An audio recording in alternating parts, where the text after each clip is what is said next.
ask leaders to tell me about the competitiveness of their organizations, they usually start by rattling off a long list of favorable metrics about the company.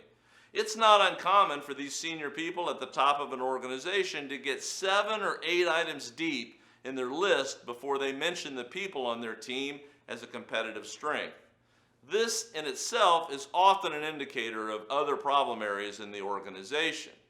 Once we get through that positive list of competitive advantages, I usually ask them to tell me about a competitor that might be doing a better job in some areas than they are.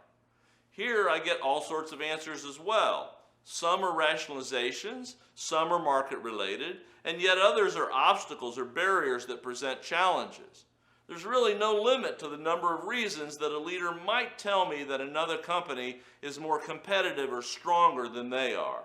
Sometimes it's product advantage, sometimes it's market conditions, sometimes it's just more favorable tax treatment.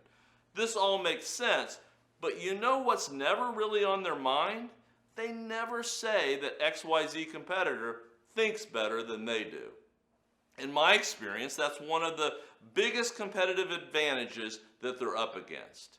They tend to think that if we hire smart people, develop a strong product offering, properly segment our marketplace, and actively engage our clients, we're automatically going to rise to the top.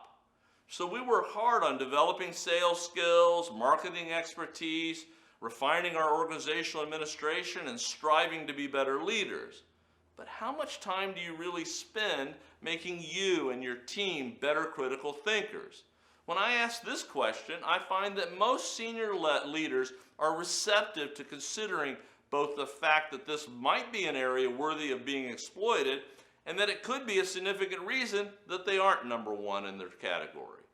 What comes next is always the same. They tell me that they really don't have any idea how they'd go about making their team better critical thinkers. Now, if you think about this in totality, it seems quite challenging and it might even seem insurmountable. The key, like most things, is to break it down into actionable components. Let's talk about the key elements of what it takes to be a great critical thinker.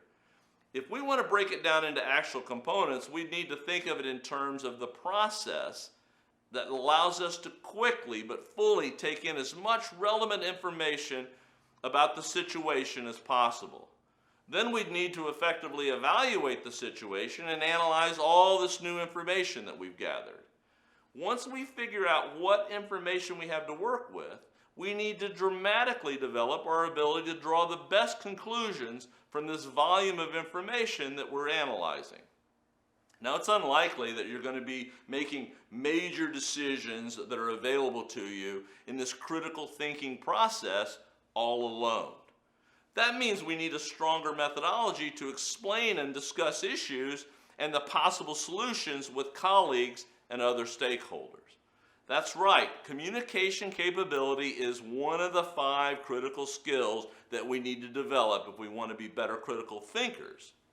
And then lastly, we need to work on becoming better problem solvers and use this to focus our efforts on executing our solutions in the most effective way.